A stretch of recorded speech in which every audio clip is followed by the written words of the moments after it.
నిజామాబాద్ జిల్లా వేల్పూర్ మండలం క్లస్టర్ 2 గ్రామాల బీఆర్ఎస్ పార్టీ ఆత్మీయ సమ్మేళనంలో మంత్రి వేముల ప్రశాంత్ రెడ్డి దంపతులు పాల్గొన్నారు. ఆయా గ్రామాల పార్టీ శ్రేణులతో ఆప్యాయంగా మాట్లాడారు. పండుగ వాతావరణంలో ఆత్మీయ సమ్మేళనం జరిగింది. మంత్రి వేముల దంపతులు సమ్మేళన ప్రాంగణమంతా కలియ తిరుగుతూ అందరినీ పేరు పేరున పలకరిస్తూ వారి కుటుంబ ఆత్మీయతను చాటుకున్నారు. ఇక బీఆర్ఎస్ శ్రేణులు ఉత్సాహాన్ని నింపారు.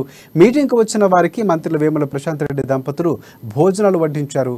వారితో కలిసి సహపంక్తి భోజనాలు కూడా చేశారు. ఇక మంత్రి వేముల ప్రశాంత్ రెడ్డి కలుపుకోరు తనం వల్ల ఇక ఆత్మీయ సమ్మేళనం ప్రాంగణంలో పార్టీ శ్రేణులు సందడి నెలకొంది.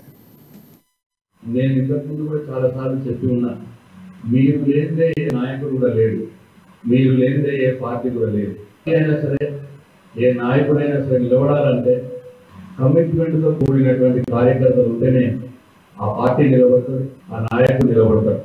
వేల్పూర్ మండలంలో ఇక్కడ ఉన్న చాలా మంది, సగం కంటే ఎక్కువ మంది మా తండ్రి సర్కే సురేంద్ర రెడ్డి గారు వారితో కలిసి నడిచిన కార్యకర్తలు, ఇక్కడ నాయకులు.